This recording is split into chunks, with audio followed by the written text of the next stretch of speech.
Before we start, just a quick reminder to hit that subscribe button. Only 2% are subscribed. At 1,000 subscribers, I'll be posting a special video.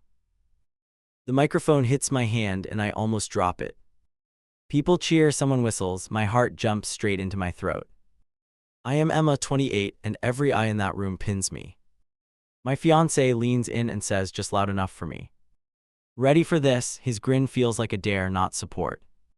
I laugh because that is what I know how to do. I lift the mic, thank everyone, say the usual grateful nonsense. My voice sounds thin to me, but the crowd claps anyway. I pass the microphone back to him like we rehearsed in theory. He squeezes my fingers once, then turns his back on me. He taps the mic with 2 quick knocks, getting total silence. "All right, everyone, I made something special for tonight." He smiles wide. I hear a few playful groans, the kind that mean people are ready. I do not know about anything special except the ring on my hand. Right there, I should have paid attention to that small warning. A screen flickers on behind us and the room shifts forward. I turn, expecting a photo of us or some cheesy montage. Instead, I see a blank slide with a loading icon spinning. My stomach dips for no clear reason, like a bad elevator jump. Someone shouts his name and laughs, already primed for jokes. The title pops up in giant bold letters and my pulse stops. Reasons Emma is not wife material. The room bursts like a firecracker. There is this roar of laughter that hits me before I process words. I actually clap my hands once, reflex like it is a party game. Then the meaning sinks in and the air feels too tight to breathe. I smile, of course I smile. What else do you do? I hear myself say, "Oh my God," in this weird bright voice. He throws an arm around my shoulders like we're co-hosts. "Relax," he tells the crowd. She approved this. His arm presses hard. I nod even though I saw the title for the first time now. First slide. Number 1, Emma is always late. He reads it like a comedian. Under the text is a photo of me running across a parking lot. Everyone laughs again, those small safe laughs you give for harmless flaws. I force a grin and point at the screen like I find it hilarious. Inside, I am doing math about how bad this could actually get. He lets them finish laughing, then hits the clicker with a little flourish. Number 2, she cannot cook without starting at least one minor disaster. Now there is a photo of a pan smoking, my hand waving frantically. I remember that night, but I shove the memory back into a corner. "You are not wrong," I joke into the room, my voice almost steady. The crowd is warm right then, and I almost relax for real. You know that feeling when you tell yourself it is fine? Like, this is just his humor, this is how he shows affection. I stand straighter, lean into him a little, try to own the moment. If I bail now, I think I become the uptight fiancé stereotype. He clicks again, and this one lands differently, heavier, right in my chest. Number 3, she cries over everything. The photo is rough to look at. It is me on the couch, red-eyed, clutching a pillow to my face. A date I recognize sits stamped in the corner, a really bad week. He leans into the mic, commercials, puppies, sometimes just air, total meltdown. The laughter this time has an edge, a little sharper, more entertained. Someone near the front mimics fake sobbing, and people laugh louder. I feel my cheeks heat and my fingers dig into my own palm. I want to say that was not funny at all when it happened. Instead, I chuckle and shrug like, yeah, what a clown I am. From where I stand, I can see my mom in the second row. Her smile looks glued on tight, the corners not moving at all. She glances at me, then at him, then back at the screen. There is a question in her eyes that I pretend I do not see. I shift my weight and aim my body toward him, not toward her. He barrels on like the room is his stage and I am the prop.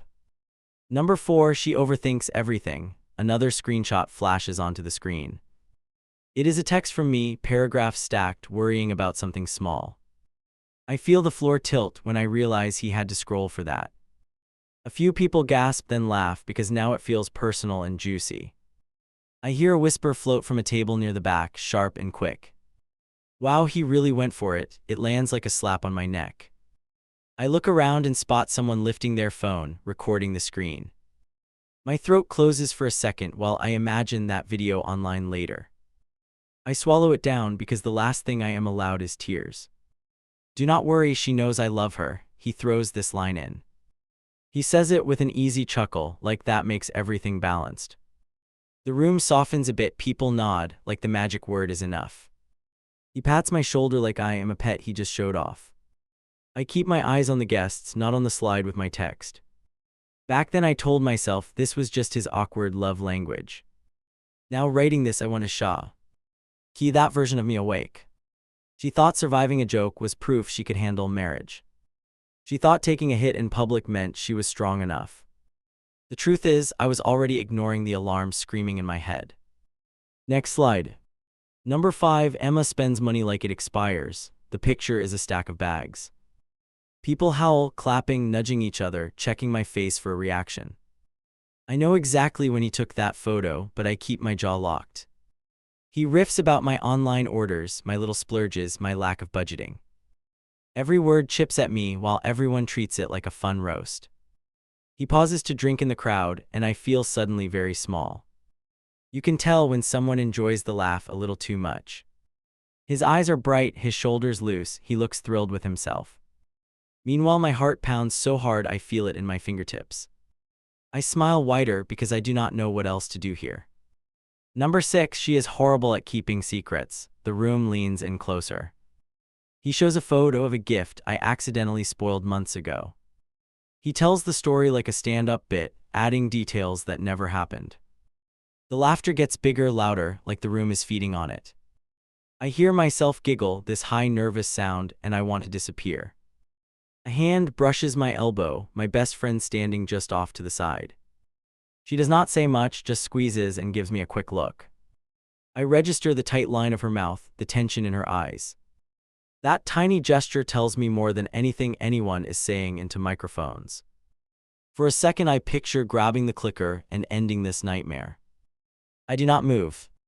Instead I keep staring at the screen like it has hypnotized me. I tell myself I am being crazy, that no one else feels this way. If I walk off now, I become the one who ruined the evening.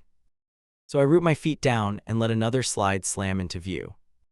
Number 7. She is too emotional to argue with. He laughs before they react.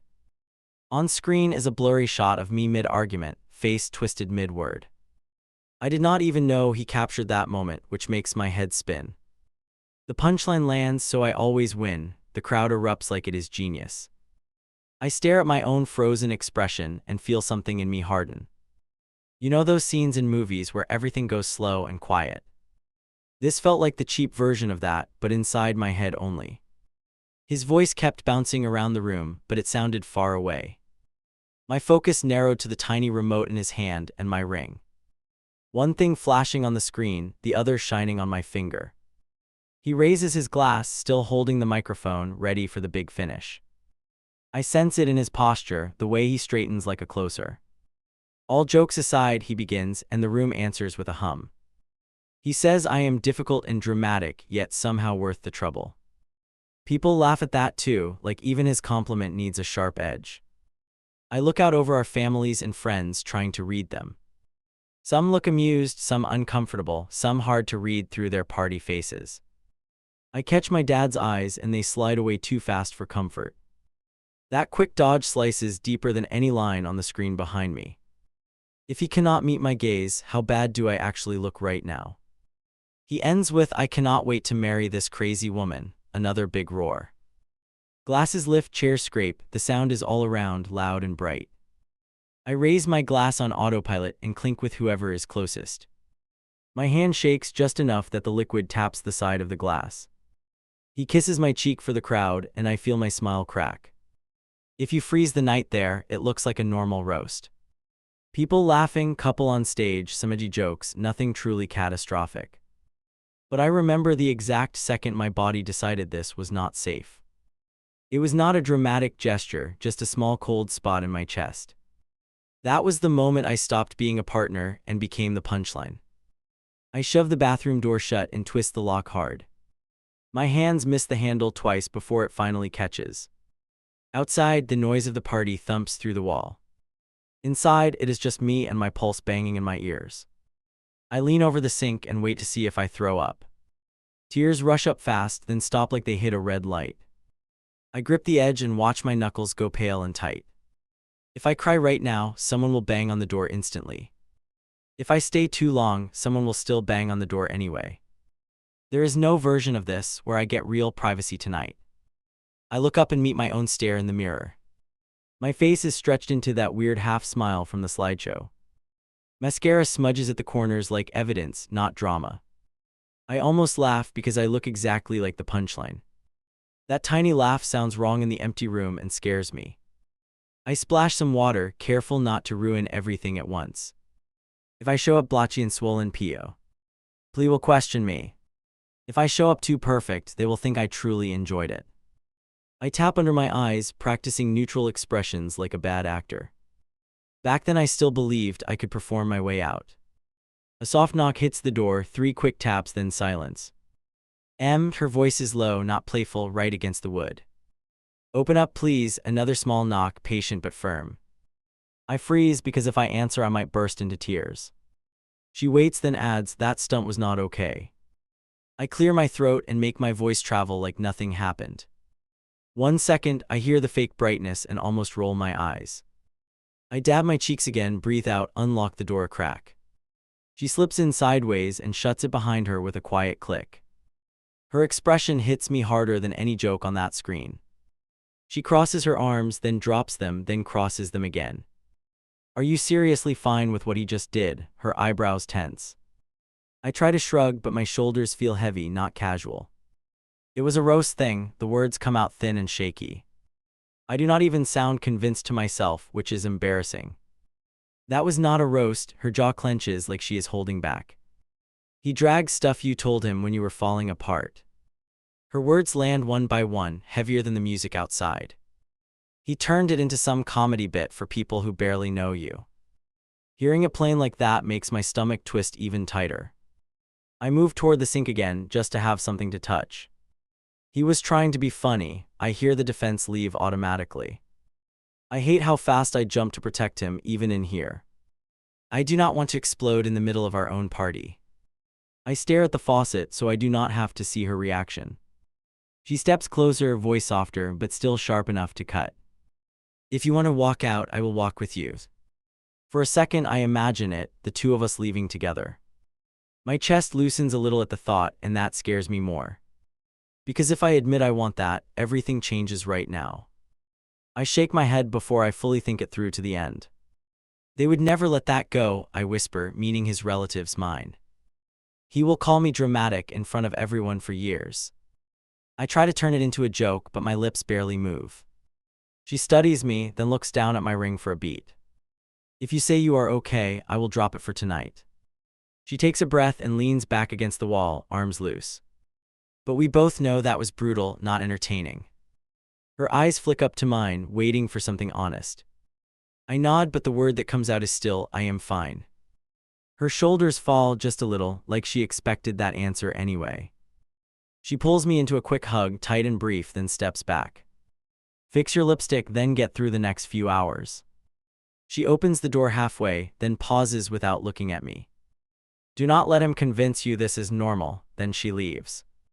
I stand alone again with the door half open and music flooding in. Part of me wants to slam it shut and crawl into the floor. Instead, I grab a tissue, clean the smears, set my face. I widen my eyes at my reflection, testing if they still look alive. What stares back already looks practiced, and that detail haunts me now. I step into the hallway, and the sound hits full force around me. My fiance is leaning against the wall a few steps away. He straightens when he sees me, a grin snapping onto his face. There you are, he calls out, loud enough for nearby guests. People glance over, curious, like I went missing from the show. He walks up and throws an arm around my shoulders again. Thought you ran away from your own party, he teases with a chuckle. The way he says ran away makes my neck prickle. Just needed a minute, I answer, keeping my tone as light as possible. I watch his eyes, measuring whether that counts as attitude. Oh come on, it was hilarious, he nudges my arm with his elbow. Everyone loved it, you killed, he beams like this is a compliment. I push a small laugh out, more breath than sound, just to survive. I was not exactly the one killing out there, I manage. He waves that off with a quick flick of his hand. Same thing, he says, already turning toward the open doors again. They know we are joking, they know you are extra, it is fine. The word extra lands like gum on my shoe, sticky and annoying. So do not go weird on me now, he adds under his breath. That tiny warning tells me talking honestly will cost me later. He leads us back inside, his hand firm at the small of my back. When we cross the threshold, several people clap again, like an encore. She survived, someone calls out, raising their drink in our direction. He lifts his glass, laughing along, owning the line instantly. I force a grin and feel my teeth press into my cheek. We move between tables and he keeps joking with everyone we pass. Had to drag her out of the ladies' room, he tells one group. She was fixing all the flaws I just exposed, he jokes to another. They laugh because what else do you do when the groom is charming? Nobody wants to be the one who makes the mood awkward on purpose. My aunt reaches out and squeezes my arm as we slow near her table. You okay, honey? She asks quietly, eyes searching my face. I nod too quickly, the motion jerky, giving myself away. It is just a lot of attention, I answer, voice thin but steady enough. Her mouth tightens like she has more to say than she swallows it. Across the room, my mom stands near the dessert table watching us. When our eyes cross, she tilts her head a little, almost a question. I walk over because pretending I do not see her feels worse. Hey, I pick at the edge of a napkin just to stay busy. You look like you want to vanish, she murmurs, not unkind. I give her a tiny smile, I do not feel anywhere inside. It was just a bit, I answer, hating how rehearsed I sound. He got carried away, that is all, I hope the word softens it. She studies me for a long second, longer than is comfortable. If you want to leave early, we can make something up, she offers. The thought hits me like a gust of air through a closed car window. Walk out now, let her run interference, call it a night. I picture his face if I do that and my stomach flips. I shake my head maybe too fast, ring catching the light. I cannot blow up our own celebration, I whisper. She presses her lips together, then nods once, resigned and worried. Then at least stop laughing at jokes about your breakdowns, she says. Her words dig under my skin because she noticed the most humiliating parts. I swallow because I do not know what to do with that truth. She pats my arm, then steps back into the crowd, leaving me exposed. By the time I return to his side, he is mid-story again. She almost cried in there, he tells a couple of his friends. Had to remind her we are the fun couple, remember. He slings his arm around me and pulls me in close. Right, babe, we are not boring, his tone makes it a test. I look at his friends who are already grinning, waiting for my line. Yeah, of course we are fun, I answer, mouth stretching on command. The word fun tastes sour, but I swallow it anyway. They cheer like I just confirmed a brand they all bought into. In that instant, I choose the role over my own feelings again. Music gets louder and someone drags us toward the space near the speakers. He spins me around once. Like this is our grand entrance. Show them you're not mad, he mutters against my ear. My body stiffens, but I force myself to sway with the rhythm. From the outside, I probably look like a carefree bride-to-be. Inside, I am counting every beat just to keep from shutting down. He leans back, big smile, raising our linked hands toward the ceiling. Guests clap along, phones up, recording this fresh, glossy moment. I press my cheek against his shoulder, hiding my face for a second. The applause covers the sound of my uneven breathing. Later in the evening, I try once more near the bar. When you put my private texts up there, that crossed a line. My voice comes out low, almost swallowed by chatter and music. He takes a sip of his drink, eyes still on the crowd. Everyone thought it was genius, he replies, shrugging one shoulder. I did not, the words shake, but at least they exist this time. It felt like you turned my worst moments into entertainment. He glances at me, annoyance flickering before the charm snaps back. You always make everything heavier than it needs to be, he answers. If you cannot handle a joke, marriage will eat you alive. That sentence hits harder than the slideshow because it sounds like a rule. My chest tightens, but I know what happens if I push. He will freeze me out later, and I will be the villain. The party is still going, people still swirling, waiting for us. So I nod again, selling my own version of events cheaper each time. I am not trying to ruin tonight, I mumble, picking at a coaster. I just did not expect my breakdowns to be party material. He exhales sharply through his nose like I am exhausting. Then stop giving people a reason to think you are fragile, he tosses out. Post-party rule: you laugh with everyone or you will look unhinged. He walks away before I can answer, already calling out to someone else. I stand there for a few seconds, feeling the floor steady underneath me. I realize I have two options and both hurt in different ways. Either cause a scene and confirm his narrative or play along and disappear. I square my shoulders and follow him back into the center of the room. Looking back now, that was the real choice point, not the slideshow. Not the jokes about my tears, not the photo of me mid-panic. It was that quiet moment by the bar where I backed down again. I picked peace over self-respect because I thought they could coexist. By the end of the night, I could not tell where one ended. My phone will not stop buzzing on the nightstand. I keep hitting snooze with my eyes closed, hoping it is spam. It keeps going, a constant rattle, one notification after another. I finally grab it and squint at the screen, still half asleep. The number of unread messages makes my chest tighten before I read anything.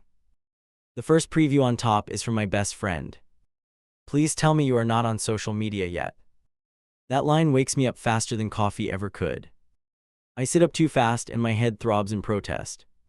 For a second, I just stare at that message and stall. I open my texts and everything jumps at once. Group chats stacked on group chats, names from last night, emojis everywhere. Some are laughing, some are sending little hearts, some just say wow. I tap one random thread with people from his side of the guest list. They are trading clips of the slideshow like it was a comedy special. One video starts playing without sound and my stomach lurches. There I am on screen, frozen beside him, eyes wide and strained. He is grinning, talking into the microphone, pointing back at me. Someone has typed, "I cannot believe he went there," under the video. Another answer reads, "They must really be solid if she took that." I swipe out of that chat before it finishes loading more clips. Another notification pops up from a coworker who barely knows me. "Just saw the video, you okay?" No smiley face, nothing playful. My pulse jumps again because I cannot control who saw what. I toss the phone on the bed, then snatch it back immediately. My best friend sends another text while I am still frozen. "I am serious, do not watch anything without breathing first." Then a photo arrives, a still frame from one of the slides. It is not one I remember seeing clearly while I stood up there. Under it she writes, "You did not approve this, right?" I enlarge the screenshot and everything inside me goes quiet. It is a message thread between me and him from months ago. I recognize the lines word for word because I sobbed while sending them. "Everything feels heavy, I cannot sleep, I need you to be patient." Right under that on the slide, he typed a title in big letters. "Emma's Greatest Hits Breakdown Edition," that is what he wrote above it. He circled my sentences like bullet points, added little arrows and jokes.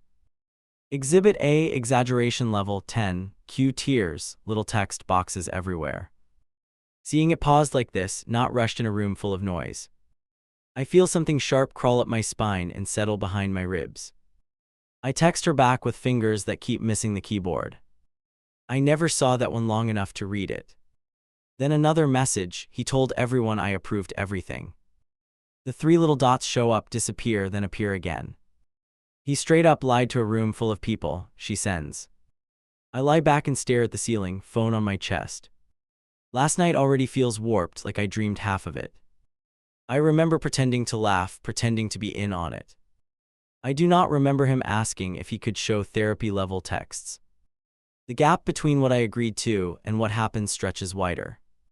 More alerts roll in while I just sit there listening to my heartbeat. Another clip, different angle, from someone who stood near the front.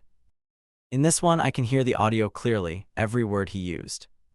He reads my message about not wanting to be alive some days. Then he adds, "Do not worry, she says this at least once a week." The laughter on the video is loud, like it got the biggest reaction.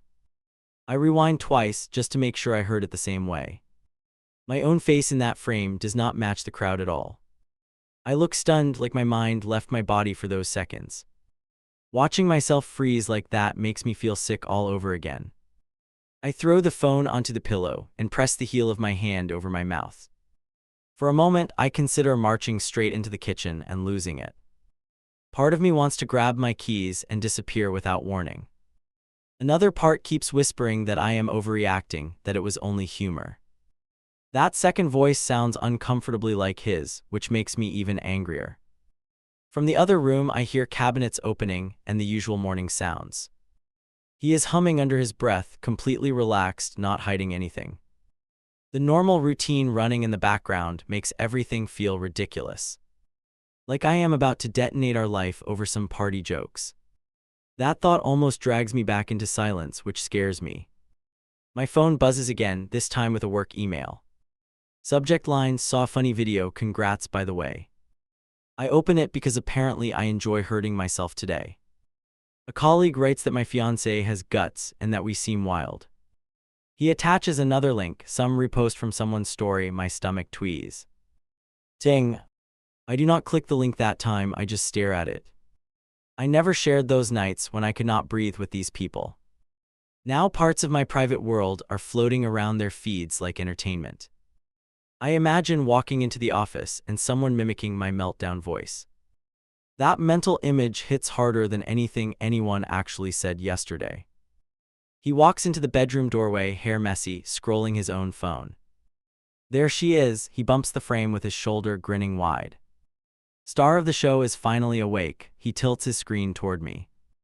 The video playing on his phone is the same one with my message.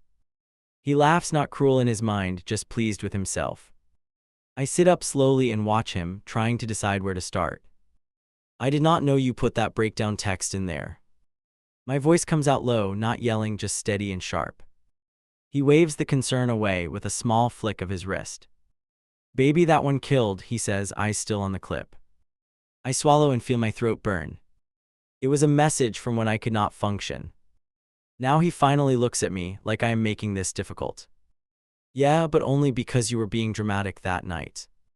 He smirks, look how many people have reposted it. He walks over and sits on the edge of the bed. You are trending in my feed, he nudges my knee with his hand. People think you are hilarious, they love us together. The way he says love us sounds more like a brand pitch. I pull my leg back and fold my arms across my chest. Someone from work saw it, I tell him, pushing the words out. And my coworker knows I was not joking when I sent that. He shrugs, not seeing the problem I am choking on. Then they know you get overwhelmed sometimes, big deal. I am right here, it is not like you actually did anything. The casual way he tosses that line out snaps something in me. You turned my worst thoughts about myself into party content. He rolls his eyes, another tiny gesture that hits like a shove. You are twisting this into abuse in your head, he says slowly. This was supposed to show everyone how strong we are together. I laugh once, short and ugly, because that logic makes no sense. How is mocking my mental state supposed to show strength? He leans back on his hands, studying me like I am a puzzle. Because you can handle it and still stand by me. That is ride or die, not everyone has that kind of partner. I stare at him while my brain tries to keep up with that spin. Some small guilty part of me actually hears it as praise. Like if I endure this, I prove something about my loyalty. That is how deep I was in it, and I hate admitting that. Now it just sounds like a fancy way to say know your place. My phone lights up again between us, another alert flashing. He glances at the screen and picks it up before I do. See, he scrolls, reading people's comments like reviews. Look at this one, she wrote, I wish my fiance had this courage. He grins, then holds the phone out, waiting for me to agree. I do not take it right away, I just stare at his hand. She does not know that text came from a night I almost called a hotline. My voice breaks on the last word and he finally flinches. For a second his expression shifts, like he might actually understand. Then he inhales, steadies, and that familiar joking mask slides back in place. If it was that serious, you would not be laughing on stage. He speaks slower now, like he is walking me through my own memories. You were smiling the whole time, everybody saw you cracking up. He raises his eyebrows, daring me to contradict what the footage shows. I realize he is using my performance against me like proof. The worst part is that he is not entirely wrong, and that stings. I did laugh, I did go along, I clinked glasses and posed. Now he holds that compliance like a receipt with my signature. Anytime I try to say I was hurt, he points back there. To that girl on screen, laughing while she gets peeled open. I smiled because I felt trapped, I say, voice shaking again. Not because I thought it was actually okay. He exhales through his nose and looks away toward the doorway. Well, that is not what it looked like, he answers eventually. And truth is whatever people saw last night, not what you rewrite now. That sentence roots itself deep in my mind, and it still lives there. Back then, it made me question my own memory of the night. Now, it feels like the clearest sign I missed for too long. He trusted the recording more than the person who lived it. In that moment, I let his version stand, just to keep things calm. He stands up and pats my leg twice like I am a kid. Eat something, answer the nice messages, do not spiral. He walks toward the hallway, phone already back in his hand. People wish they had what we have, he tosses over his shoulder. I listen to his footsteps fade while my notifications key. P climbing. I open my best friend's chat again, needing one sane voice. He thinks it was romantic in a twisted way, I type slowly. It is not, she replies immediately, the text landing like a lifeline. Your distress is not a love language, it is not couple entertainment. She adds one more line, please stop letting him be the narrator. I stare at that sentence until my eyes burn. Because that is exactly what happened and I did not see it. He told the story of me to everyone and I backed it up. My version stayed stuck in my throat, swallowed to keep peace. By lunchtime that day, I still had not answered most of the messages. The videos kept coming, each angle catching some new tiny detail. One clip shows my dad in the corner, looking down at his shoes. Another catches my mom's face halfway between worry and forced amusement. In one blurry shot, my fiance's closest friend is giving him a thumbs up. You can hear him shout legend right as the crowd bursts out. I replay that last one more than I want to admit. Not because of the joke, but because of that one word. Legend. That is what they rewarded, that is what he heard all night. I realized he was not thinking about me at all, just his status. I drag a finger over the screen and stop the video on my own face. The still frame shows someone I barely recognize, smiling like a performer. If you did not know the backstory, you might think she is delighted. You would not see the girl who texted, I cannot do this anymore months ago. The distance between those two versions of me is where everything eventually broke. I flip his laptop open while the shower runs down the hall. I just want something dumb to play in the background. The screen wakes up and a notification pops in the corner. A chat window sits open already, cursor blinking under a new message. The name of the group hits me first and stops my hand. League of Gentlemen, stupid name, very on brand for his crew. I should close it, I know I should close it. Instead, my finger taps the trackpad and the thread scrolls up. Little bubbles stack on the screen, full of laughing emojis and clips. Right in the middle of it sits a file with a familiar title. Emma Rose Slides Final, uploaded 3 weeks before the party. My stomach tightens so fast it almost hurts. He told me he made the slideshow last minute, just for fun. 3 weeks is not last minute, it is a whole plan. I click the file name like I am pulling the pin myself. The preview opens enough for me to see the thumbnails on the side. Slide after slide after slide, all lined up like bullets in a row. I do not open any single one, I already know the content. What freezes me is the timestamp and the messages around it. His text sits right under the upload, bright and confident. All right boys, here is the stunt for the engagement night. My pulse spikes, the word stunt making my hands go clammy. One friend responds instantly, you are insane, she will murder you. Another message, nah, she worships you, she will eat it up. They are betting on my reaction like it is a sports game. I scroll up a little more and my chest starts to buzz. She is so sensitive lately, I need to know if she can handle me. He wrote that about me to a group chat. Someone answers, nothing like a live demo in front of family. The line sits there casual, like my humiliation is a team project.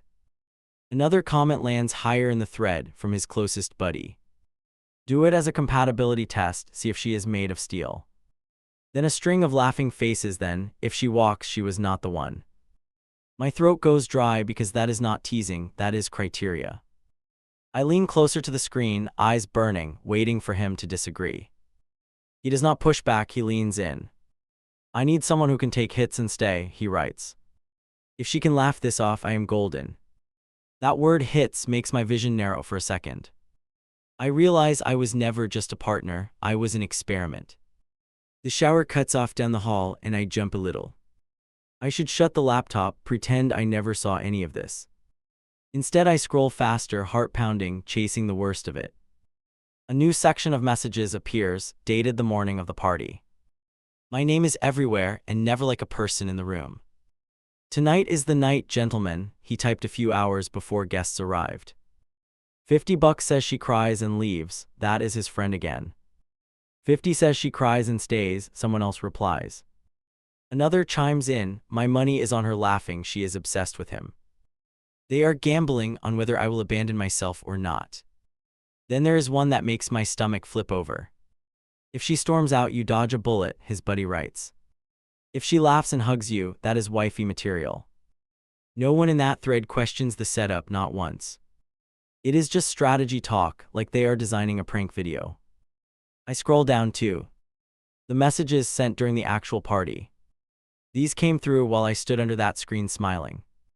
Slide 3 landed, room is roaring, he sends at one point. Bathroom break, I think I am winning this bet, his friend texts back. So they knew when I slipped out to cry and they cheered. Another update hits a few lines lower. She came back out smiling, pay up, someone types. Then a rain of laughing emojis, clapping emojis, little digital fireworks. My hands shake over the keys, I have to set one flat on my thigh. They turn my coping mechanism into proof they were right about me. One last message from him sits near the bottom, posted after midnight. She passed boys, she is tougher than she looks. Reading that, I feel my body go cold and hot at the same time. He did not see me as hurt, he saw me as passing a challenge. I was not comforted, I was grated. From the hallway he calls out, voice relaxed, no idea what I am doing. You want pancakes or eggs? The normal question lands like a bad joke. I force air into my lungs and clear my throat. Whatever, I answer, too loud, laptop screen glaring up at me. I stare at the chat one more second, then slam it closed. The lid snaps shut just as he walks into the room in a towel. He glances at the laptop, then at my face, eyebrows slightly lifted. You okay? He asks, drying his hair with one hand. Yeah, I blink slow, trying to line my features into something steady. Just checking email, the lie lands heavy on my tongue. He nods, buys it instantly, because he trusts his own privacy completely. Do not drown in work stuff today, he jokes, tossing the towel aside. He leans down and kisses my forehead, casual, like nothing is wrong. His skin smells like soap, and I hate that my body still softens. My mind, though, is replaying the phrase she passed on a fast loop. While he moves around the room getting dressed, I sit very still. On the outside, I look calm, maybe a little tired from the night. Inside, something basic has shifted, and I feel it lock into place. This was not a clueless joke gone too far, it was rehearsed. They picked a date, built a file, made it a challenge with stakes. You know that moment when you realize the story you told yourself is wrong. I had been calling it a misunderstanding, a tone issue, bad timing. In that chair with his group chat burned into my brain, that story died. This was a choice over and over, leading to that screen behind us. Every message on that laptop was another step away from we. He asked me again about food, already scrolling his own phone now. I watch his fingers fly over the keys, wonder what he is typing. A new update to the same group, probably, with a victory lap. The idea of my pain as a thread they revisit over brunch turns my stomach. I stand up and walk past him toward the kitchen before I say something explosive. At the counter, I grip the edge hard enough that my palms ache. I could confront him right now, throw those messages in his face. I could say, I saw your test, I know about the bet. My heart starts racing just picturing his reaction to that sentence. Part of me wants the fight, part of me wants proof this can be fixed. I grab a glass and turn on the water just to have some noise. Behind me, his footsteps approach, light, unbothered, completely at ease. His arms slip around my waist, chin resting on my shoulder. You looked hot on stage last night, he murmurs, lips near my ear. The word hot lands where respected should have been, and that mismatch stings. I set the glass down and peel his hands off slowly. Did you really make that slideshow all by yourself? I ask. I keep my tone neutral, almost curious, like I am tossing out small talk. He laughs, grabbing for the pan, moving around me like nothing changed. Had some input from the guys, he says, like that makes it less intense. Input like what? I lean against the counter, watching him closely. He cracks a couple of eggs, shrugs, keeps his eyes on the pan. They helped with some of the lines, couple of them pushed me to be bold. He smirks, you saw how much they loved it. He has no idea I know what pushed really meant in that chat. I nod slowly, teeth pressed together behind my lips. So they knew every slide before I did, the words come out flat. He glances over only for a second, then turns back again. Yeah, but that is just guy stuff, we hype each other up. He flips one egg, totally unworried, completely sure of his framework. That is when I understand the biggest piece. He cannot see my humiliation because his eyes are on the crowd. In his mind, the audience reaction matters more than my internal meltdown. As long as people praise him, my discomfort is background noise. Once I saw the proof in that thread, I could not unsee it. I did not explode that morning, I wish I had. Instead, I sat at the table and ate in small, stiff bites. I answered a few safe messages on my phone and ignored the links. Out loud, I played the supportive role, nodding at his stories about the party. Inside, I was replaying each chat line, each bet, every casual she will stay. That laptop discovery turned the slideshow from bad joke into something darker. It stopped being about one night and became a pattern in my head. A pattern where he sets scenes and watches how far I bend. Where he reports back to his friends instead of checking in with me. By the time we cleared the dishes, I knew I would never see him the same way again. Do you even want to marry me? I dropped the question in the middle of the living room. No warning, no gentle lead-in, just that one line. He pauses his show, remote halfway to the table. His eyes flick to me like I just turned off the power. Are we really doing this again? He leans back, head against the couch, a long, loud sigh. You have been sulking all day, you killed the afterglow. That word digs in, like the whole disaster was supposed to shine. I sit on the opposite cushion, hands pressed between my knees. I am not sulking, I am asking a direct question. My voice shakes once, then steadies, and I let it stay rough. After last night and everything around it, do you still want this? He studies me like I am an exam he did not prepare for. Of course I want this, you are just making it ugly. You know that thing where your tongue tastes like metal? That hits me right then, sharp and sudden while I watch him. Making it ugly, I repeat it slow just to hear it out loud. You turn me into a punchline to impress people. My nails dig into my palms and I keep my gaze on him. He rolls his eyes, a full dramatic arc, then smirks. There it is, the martyr speech took you long enough. He tosses the remote onto the table, like that proves engagement. It was a bit, you knew I was going for shock value. He waves his hand like the whole night is a meme recap. I saw more than you think, I say, and his jaw tightens. He picks up that shift immediately, shoulders pulling back slightly. What does that even mean? His voice drops, less playful now. I let the silence stretch just long enough to make him sweat. If you're testing me, I already read the answer key.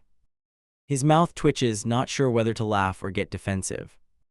You snooped, there it is, the first spark of real anger. You went through my stuff to build your little villain story. He points toward the bedroom where the laptop sits closed. So now I am the monster for having a group chat. I am not mad about the chat, I am mad about the content.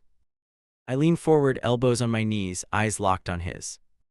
You called what you did a stunt, a trial, a way to measure me. My throat tightens, but I force every word out anyway. You gambled with my dignity to see if I would stay. For a split second, he looks caught, like I hit the center. Then he shrugs, slow, almost bored, like he practiced this move. Relationships get tested one way or another, he says. I just pushed hours on purpose instead of waiting for life to do it. He sits up straighter, like he just presented a smart strategy. I stare at him, actually stunned by how proud he sounds. So you humiliated me on purpose to see if I was durable.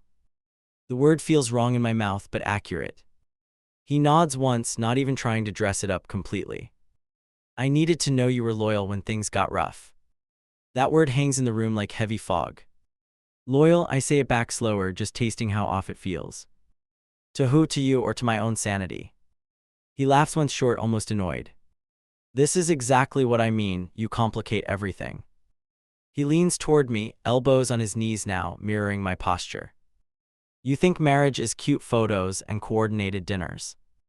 His eyes are sharp, locked in, like he is selling a concept. It is chaos, stress, pressure from everywhere, people judging us constantly. If you crumble over a party joke, what happens when real problems hit? I blink because he keeps calling it a joke, like that fixes it.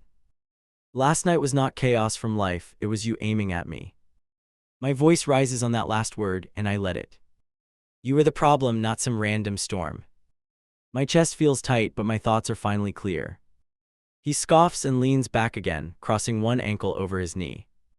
You are stuck on optics, not intention. He runs a hand through his hair, frustrated, trying to stay calm. I wanted to show people we can laugh at ourselves together. That we are unbreakable, no matter what gets thrown at us. You did not show people that. I shake my head, slow, deliberate. You showed them you can throw anything you want, and I will smile.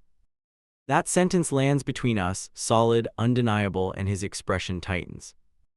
For a second, I see the calculation behind his eyes, not just annoyance. He realizes I finally named what he never wanted. Abield.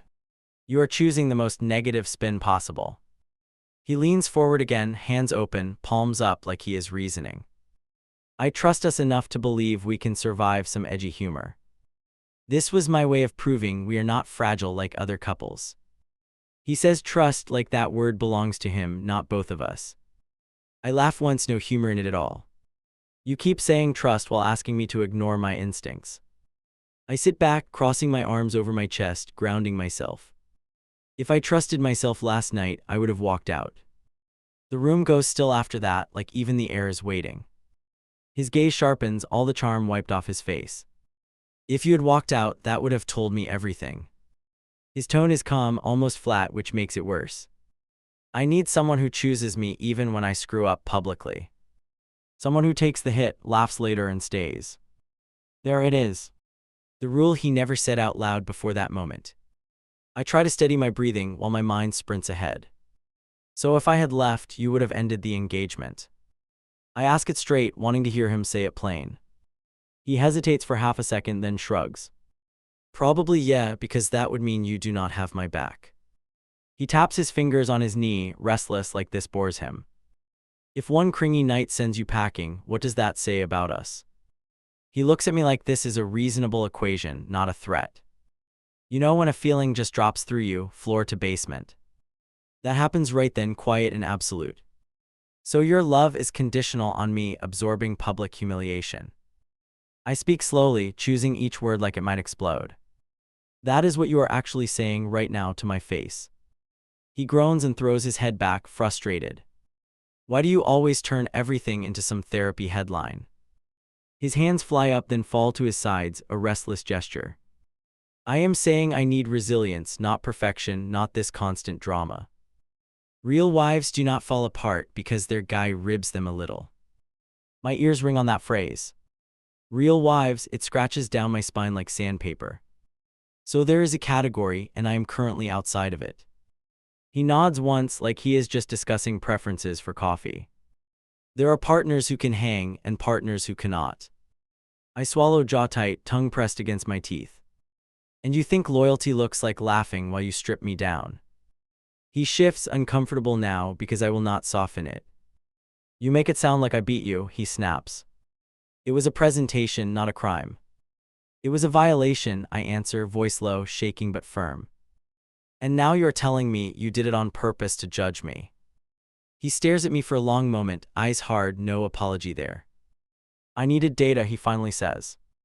As messed up as that sounds, I needed to see your true colors.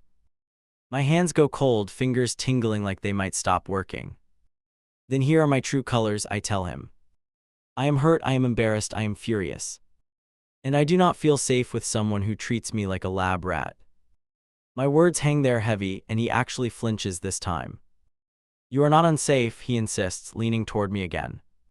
You are offended, there is a difference, and you know that. He softens his voice, reaching out to touch my knee. I push the envelope maybe too far, but I would never actually harm you. His fingers rest there light, like that proves his point. I move my leg away from his hand, slow, clear. You are not listening, I say, and my voice steadies even more. I am telling you what this did to me inside, not outside. He watches me, expression slipping from annoyance into something wary. Because I am not crying, not yelling, just very, very certain. I cannot promise you I will always laugh when you hurt me. The words come easily now, like they were waiting behind my teeth. I cannot promise to smile through things that crush me. I look him straight in the eye, no wobble left. If that disqualifies me as your version of a wife, that matters. He sits back, crossing his arms tight over his chest. So what, you are threatening to leave because I went too far once? His voice gets sharper, more defensive, a hint of panic creeping in. I did not cheat, I did not lie about loving you, I made jokes. In front of people who already know you are emotional, by the way. I could argue every piece of that sentence, but I do not. Instead, I ask the thing that has been poking at my ribs all day. If I told you I almost ended everything during that time in those texts. His eyes flicker just once at the word ended. If I told you that, would you still have used them? He looks away, jaw working, mind clearly racing through options. Finally he answers, voice lower, almost careful. I do not believe you would have actually gone through with it. He taps his fingers against his arm, avoiding. My gaze. And no, I would not have used them if it was real. So my pain was background noise unless it reached your definition of real. I say it quietly, almost to myself, but he hears it. That is not what I meant, he snaps, irritated again. You twist every word into some big revelation about my character. He shakes his head, you live to dissect things, you know that. He stands up, pacing a short line between the couch and the table. I am tired of defending the same thing over and over. We made it through the night, people loved us, everyone moved on. He turns back toward me, eyes tired, voice still harsh. You are the only one clinging to this like it is unforgivable. That part is true. Everyone else probably did move on after dessert and sleep.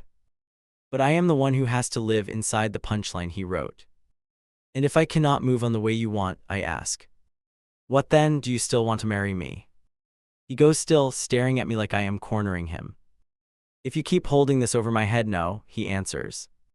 I am not signing up for a lifetime of being punished. He exhales long, shoulders dropping, eyes closing briefly. If you can let it go and prove we're solid, yes.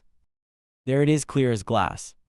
My future boiled down to 2 doors he built himself. One where I swallow this whole and earn the ring back. One where I keep my self-respect and lose the relationship. It sounds dramatic written out, but that is exactly how it felt. I nod slowly, more to myself than to him. Okay, I say, and my voice sounds strange in my own ears. You have made your terms very clear tonight. He frowns, confused, because he expected me to keep arguing. So are we good or what, he asks, impatience creeping in. Not yet, I answer, standing up carefully like my body is new. I need time to decide if I can live with those terms. His mouth opens like he wants to argue again, then closes. He searches my face for the old version of me and does not find her. I walk past him toward the bedroom, pulse steady for the first time. In the room, I close the door and lean against it for a second. My hands shake now that I am alone, delayed reaction catching up. I grab my phone and open a blank note, fingers hovering over the screen. I start typing a list, not of pros and cons, just facts. Used my breakdown as content, framed it as test, conditional love. Watching those lines stack up does something solid inside me. It turns swirling feelings into concrete pieces I can point at. I add one more sentence at the bottom, almost without thinking. Do not marry someone who needs proof you can survive them.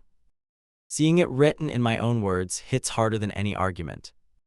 I do not announce anything that night, I do not pack a bag. From the outside, nothing changes, we still share a bed and a calendar. But mentally, something snaps into a different position and stays there. I stop planning centerpieces and playlists and start planning exits instead. I did not know the exact day yet, but I knew it was coming. I slide the ring off under the table while he talks.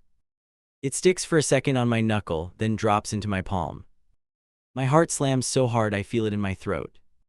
Around us, everyone laughs at some harmless story he is telling. I close my fingers over the ring like I am hiding a weapon. We are at brunch with both families to lock in details. That is what he called it, like it is a business meeting. He stands with a glass, charming, collecting attention like he always does. After our little performance the other night, he starts grinning. My stomach flips because of course he cannot resist bringing it up. I stare at the ring in my fist under the cloth. I can feel the groove it left on my finger, tender and warm. I hear him thanking everyone for embracing our crazy energy. He is rewiring the story right in front of all of us. If I stay quiet now, I lock his version in forever. My mom catches my eye across the table and tilts her head.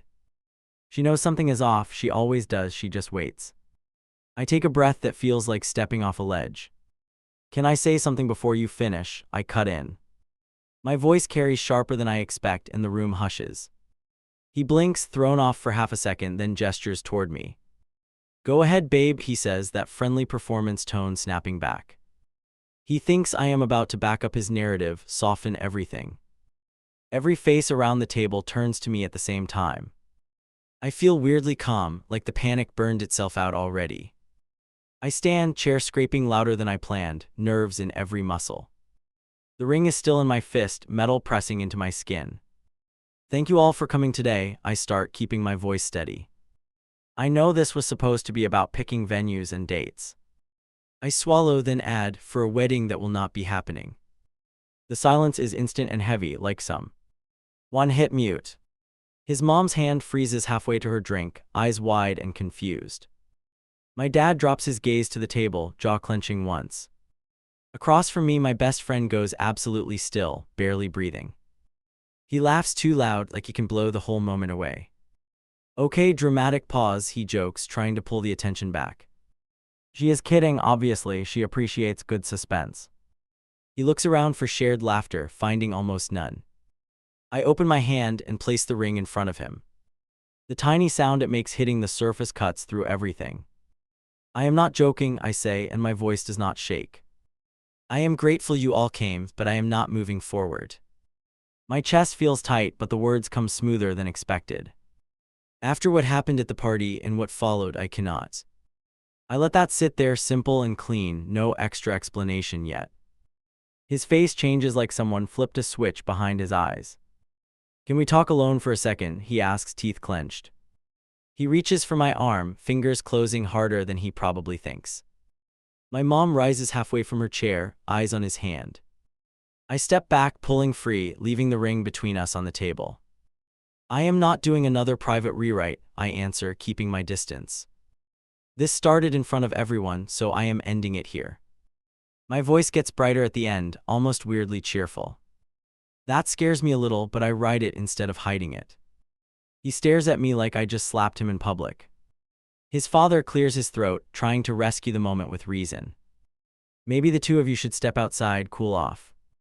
I shake my head before anyone stands, hands open at my sides. There is no fight, I say, and I mean it. There is a decision, and I am just saying it out loud. He finally stops trying to smile and lets the anger show. You are really doing this because I roasted you one time. His voice sharpens on really, like I am failing an obvious test. We had a rough moment, and now you are blowing up everything. He gestures at the room, at the people, like I owe them a show. I feel heat crawl up my neck, but I keep going anyway.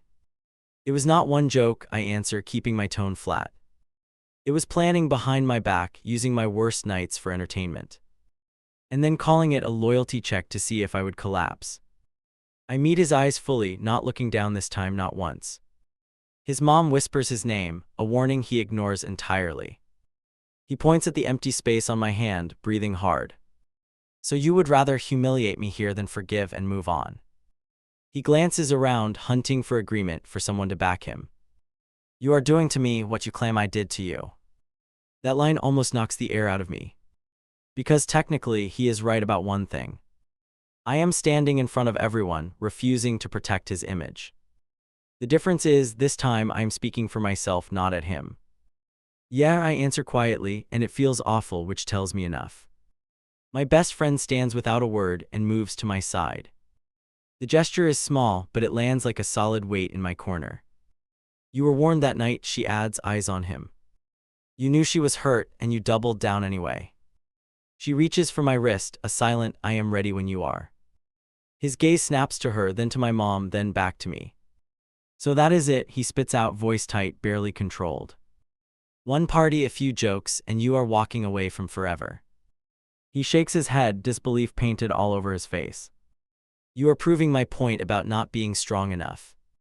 That sentence should crush me, but it does not. Instead, it hits like a bell, clear and sharp and final. Strength is not staying where I am disrespected, I reply. Strength is leaving before I forget what basic care feels like. My hands stop trembling right then, and that scares him more than yelling. His father mutters something about young people and dramatics. My dad finally looks up, eyes red, voice steady. She gave you a chance to make this right, you did not take it. He does not raise his tone, which somehow makes it heavier. If she says she is done, I am backing her. The room splits there, not loudly, but clearly enough. His mother looks torn between defending her son and acknowledging reality. She presses her lips together, glancing at the ring on the table. Maybe you both need time apart, she says, barely above a whisper. Time apart, a softer way to name what is already happening. He pushes his chair back with a harsh scrape and stands. This is childish, he throws out, voice cracking now. You are throwing away a good life because of embarrassment. He looks at me like I am ungrateful, like I ruined his script. You will regret picking pride over commitment, he warns. I pick up my bag from the chair without breaking eye contact. Maybe I will, I say, and I mean it, I'm no. T pretending. Maybe I will miss you, miss parts of this, miss what I hoped for. I take a breath, then add, but I know I already regret staying silent. That regret feels heavier than anything waiting outside this room. I glance once at the ring still lying between the plates. It looks small now, smaller than I remembered, almost fragile. For a flicker of a moment, I want to grab it back. Not to wear it, just to delay this whole scene a little longer. I leave it there instead because delay is how I got here. Can we at least talk tomorrow without an audience? His voice drops, desperate now, softer than before. We can reset, we can figure out a compromise. He takes a step toward me, eyes glossy, shoulders tense. There has to be a middle ground between last night and this. I stop, close enough to smell his cologne, far enough to breathe. There is not a compromise between dignity and humiliation, I answer. There is not a middle version of respect that works for me. My voice breaks a little finally, because this part hurts. I love you, but I do not like who I am with you. He flinches like that honesty hits harder than everything else combined. For a second I almost fold, almost apologize for landing it. Then I remember my text on that slide, circled and mocked. I remember the group bet on whether I would cave or walk. I straighten my shoulders, feeling their ghosted laughter burning off my skin. My mom wraps an arm around my back and steers me gently. Come on, she murmurs close to my ear, steady and firm. We will sort the logistics later, this is enough for one day.